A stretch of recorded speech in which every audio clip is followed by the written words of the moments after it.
soomanni qadaafi ammaas ramadaana osoo irra jiru yoo du'e ilmi namaa ana isaatitu isarraan soomanaa Bukhaarii Muslimtu gabaase waan kana dubbuma lallabtu takka hin sahinaa waan kana irratti mee wahin sinii himaa intala takkaatu gaafate ergamaa yaa ergamaa rabbii mee waysi gaafannaa ayyooti yaaddu'e jira dhihoo tanaa haala irra jiru soomni ramadaanaa irraanin kafala mee soomanaa kanaa jennaan akki jedhe mee waysi gaafannaa osoo irra jiraante liqiin ilmaan hamaa irraani galchita silaa liqii tanaa jedhe yoo gaafatu inni biyyoo tanaa enin galcha jette deebifteef ergamaa deyni rabbi isaaf galchootu haquma jedhe deebiseefi laalaa yaa jaranaa isin jennaanuunis jedhe beeku qabnaa deyni waan jedhama hundarraa galchina badhaasa argate ummanni muslimaa rabbiitu nuu kenne jiha ramadaanaa leeylatul qadrilleen as keessa argama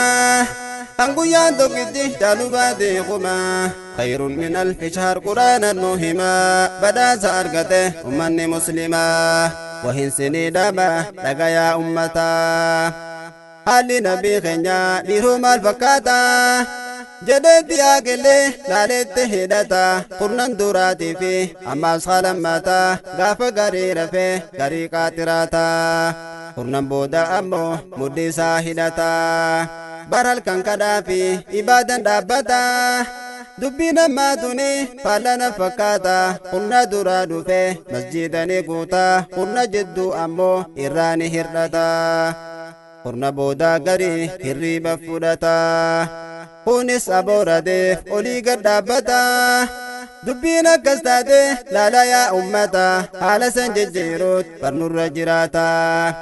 leelatul qadrifa namayyuu ni beeyta guyyaa silaa namne fudhatu irdaata ati qaate tammoo ganda keessa deemta waraqaatee booda mee eenyu gaafatta namni rabbiin fedhe dhaabbatee kadhata tikeeta jannata ammumaa murata nu godhi yaa goyta ummatoota kana badhaasa argate ummanni muslimaa rabbiitu nuu kenne jiha ramadaanaa leeylatul qadrilleen as keessa argama hanguyyaan tokkitti caalu baatee kuma khayrun min alfi shahr quraanan nuu hima badhaasa argate ummanni muslimaa anis dhaamsa kiyya amanin xumuraa wahin sinii dhama hasnaa kennaa gurraa hoggaas dhihaate keessa yeroon fura harratti foramu beekaddu timirri dhabamu bishaaniitu jira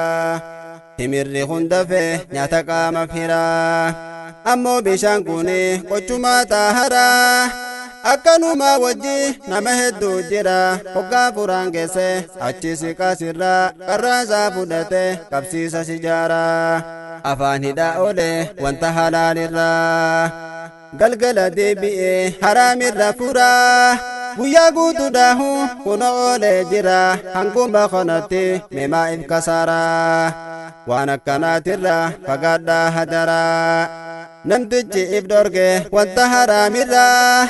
waan halaala taheen rabbisaa jijjiira waan halaala taheen rabbisaa jijjiira hogguu haraamirra leessu barbaadama badhaasa argate ummanni muslimaa asirrattiin dhaaba as biran dabarsu khayrirratti umree isin haa dheeressu leeylatul qadrillee sin haa qunnamsiisu hanga rabbi bal'oon waliin nu deebisu namayyuu nagayaa naaf ta'aa hangasu isin haa badhaasu milkii gandalama badhaasa argate ummanni mu'minaa isin haa badhaasu milkii gandalama badhaasa argate ummanni muslimaa badhaasa argate ummanni muslimaa